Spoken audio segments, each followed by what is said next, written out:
A Christmas Prince, The Royal Wedding has just dropped on Netflix, and if there's another thing that 2018 definitely needs, it's another royal wedding. Basically, I'm a Brit who doesn't really get the fuss with the royals. In medieval times, sure, they used to ride horseback, fight wars and kill their wives, but in 2018 it just seems a bit strange. The royals to me are the equivalent of America suddenly deciding to give the Kardashians loads of money so they can continue their rich lifestyle.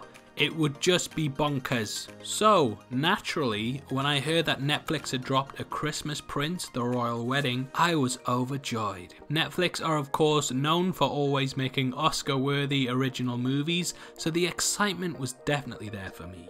The film, however, is a very strange one. It feels like it was written by someone who vaguely understands royal courtship but doesn't really get the traditions that exist. I try to view this film as objectively as possible, but it just seems like there's a lot of key elements missing, and when we're primarily following a character who blogs throughout their royal relationship and who blogs in 2018, am I right guys? It just feels like everything is as antiquated as the royals themselves. Firstly, the Christmas Prince is actually a Christmas King. So you got that wrong guys. Secondly, where the hell are the wolves? For those who've seen the first film, they'll know that there was a big scene involving wolves that felt a little crazy, and it turns out that I'm not the only one who wanted them back. Constance Grady of Vox stated that the whole thing was so bizarre that it immediately imprinted itself into my heart. So naturally I expected the wolves to make their much anticipated return in the sequel, and yet there are no wolves. The Christmas Prince even says,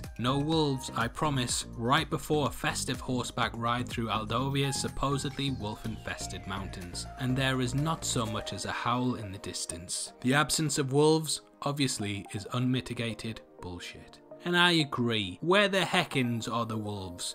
Did they get put down? Did they become human under the moonlight? I just need to know. Did they try and recruit Jeffrey Wright? That's a little shout out to another Netflix original movie there guys.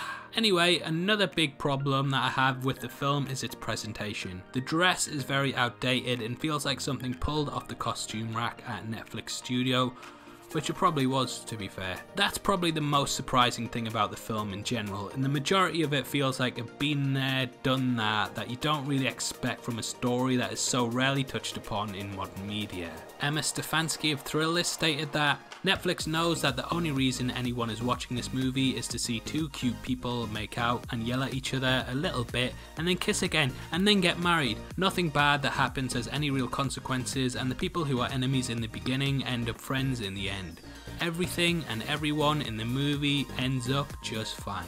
I completely agree with that statement, and in a way it sort of sums up the royals themselves. Rarely do they make political stances, voice their opinions on current events, or make statements with any real weight to them beyond the old casual racist jibe of Prince Philip. So if you want to see a royal wedding made by Netflix, then I suppose you get your wish, and you will most likely end the film with a smile on your face. If you wanted to see some actual drama or weight to the work, then you've obviously come to the wrong place. How the film ranks for you will depend on your expectations, but personally I found myself bored throughout and wishing that we could get more Outlaw King than In-Law's Wedding Reception.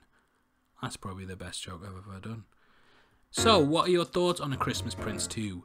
Did you enjoy it, or do you agree with my thoughts on the film being a bit meh? Comment below and let me know, and if you enjoyed this video then please like it and check out my breakdown of this week's other big film, The Possession of Hannah Grace. This is the channel for people who are mad into movies, so if that's the kind of thing you like, hit subscribe. Thanks again for taking the time to watch this. I've been Deffinition, you've been the best, and I'll see you next time. Take care, peace.